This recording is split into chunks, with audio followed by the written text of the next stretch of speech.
اپنے رب کی طرف بہت رجوع کرنے والا۔ اس کے بعد اللہ نے اپنے 3 انبیاء حضرات ابراہیم علیہ السلام، اسحاق علیہ السلام اور یعقوب علیہ السلام کا ایک ساتھ ذکر کیا، جن کے بارے میں فرمایا کہ ان کا شمار ہمارے ہاں چنے ہوئے نیک اشخاص میں سے ہے۔ پھر 3 اور انبیاء حضرت اسماعیل، الیسع اور ذوالکفل علیہ السلام کا ذکر فرمایا کہ یہ سب اللہ کے نیک اور برگزیدہ بندوں میں سے تھے۔ اگلی آیات میں جنت اور دوزخ کا نقشہ کھینچا گیا ہے۔ جنتیوں کی گوناگون نعمتیں اور دوزخیوں کا شدید عذاب مجسم صورت میں سامنے آ جاتا ہے۔ سورت کا آخری حصے میں پھر قصہ آدم و ابلیس بیان کیا گیا ہے۔ سورت کے اختتام حضور صلی اللہ علیہ وسلم سے خطاب پر یوں ہوتا ہے، اے نبی صلی اللہ علیہ وسلم، ان سے کہہ دو کہ میں اس تبلیغ پر تم سے کوئی اجر نہیں مانگتا اور نہ میں بناوٹی لوگوں میں سے ہوں۔ یہ تو ایک نصیحت ہے تمام جہاں والوں کے لیے، اور تھوڑی مدت ہی گزرے گی کہ تمہیں اس کا حال خود معلوم ہو جائے گا۔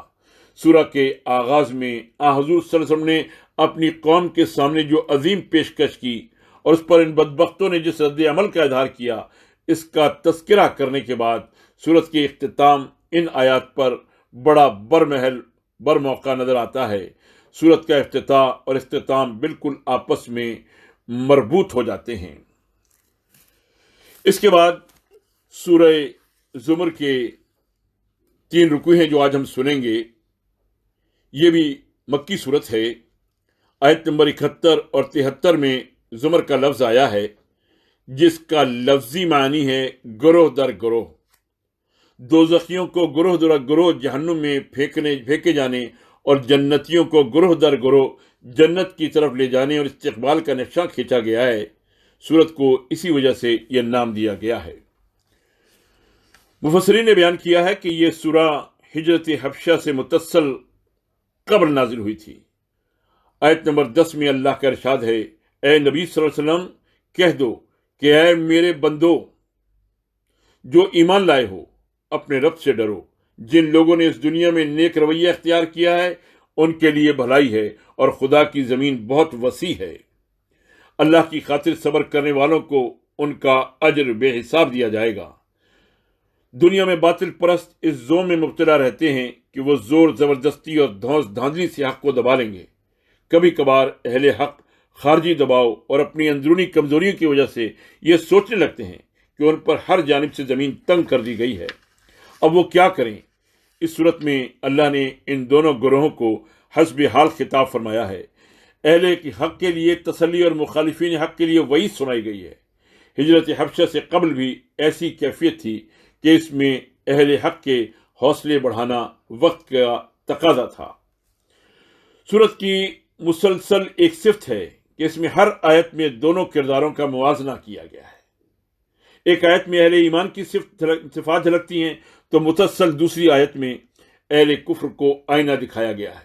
مثلا آیت نمبر 3 میں فرمایا، خبردار، دین خالص اللہ کا حق ہے۔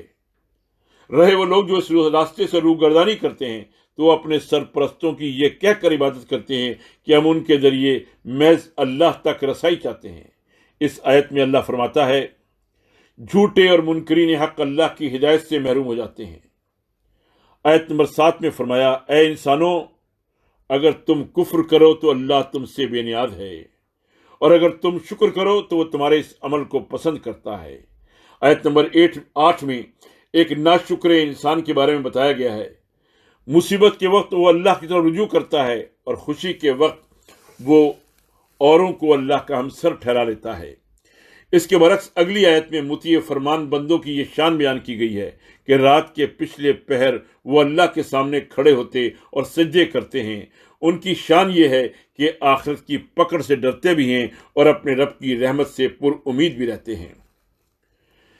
اہل کفر کا انجام آیت نمبر 16 میں یوں بیان فرمایا گیا کہ ان پر آگ کی چھتریاں اوپر سے بھی چھائی ہوں گی اور نیچے سے بھی۔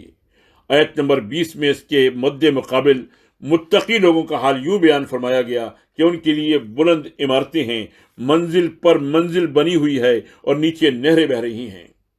آیت نمبر 22 میں اللہ والوں کا حال یوں بیان فرمایا کہ اللہ ان کا سینہ اسلام کے لیے کھول دیتا ہے اور وہ اللہ کے نور کی روشنی میں چلتے ہیں، جبکہ اللہ کے باغی کھلی گمراہی میں پڑے ہوئے ہیں اور نصیحت ان پر مثبت اثر کرنے کی بجائے الٹا ان کے دلوں کو اور پتھر بنا دیتی ہے۔ یہ مثالیں مسلسل چلتی ہیں۔ موازنہ بڑا ایمان افروز ہے۔ ہر قاری کے سامنے ایک کسوٹی رکھ دی گئی ہے، وہ اس پر اپنے آپ کو پرکھ کر دیکھ سکتا ہے کہ کس زمرے میں شامل ہے۔ ایک معیار مقرر کر دیا گیا ہے جو قیامت کے دن تک شفاف آئینے کی طرح لوگوں کو ان کے چہرے اور سراپا دکھاتا رہے گا۔ آیت نمبر 27 میں فرمایا، ہم نے اس قرآن میں لوگوں کو طرح طرح کی مثالوں کے ذریعے بات سمجھائی ہے تاکہ وہ ہوش میں آئیں۔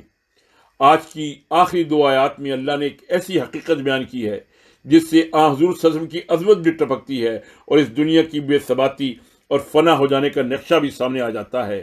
فرمایا، اے نبی صلی اللہ علیہ وسلم، تمہیں بھی دنیا سے چلے جانا ہے اور ان لوگوں کو بھی فنا کے گھاٹ اترنا ہے۔ آخر کار قیامت کے روز تم سب اپنے رب کے حضور اپنا اپنا مقدمہ پیش کرو گے۔ گویا فیصلہ اگرچہ دنیا میں بھی ہو سکتا ہے، اور حضور صلی اللہ علیہ وسلم کے دور میں وہ واضح طور پر سامنے آ گیا تھا کہ حق کس کے ساتھ ہے اور جھوٹ پر کون ہے، غلبہ کس کا مقدر ہے اور شکست و زوال کس کا نصیب ہے۔ لیکن ان سب کچھ کے باوجود اصلی، حقیقی، حتمی اور ہر شائبے سے پاک بے لاگ فیصلہ روز قیامت ہی صادر ہوگا۔ سورت کی اگلی آیات میں یہ مضمون یوں ہی چلتا رہے گا۔ انشاءاللہ العزیز ان کا مطالعہ ہم کل کریں گے۔ اللہ تعالی ہمیں ان تمام صورتوں کے مضامین کو سمجھنے، ان پر ایمان لانے اور اس کے مطابق اپنے اعمال کو درست کرنے کی توفیق عطا فرمائے۔ وآخر دعوانا ان الحمد للہ رب العالمین۔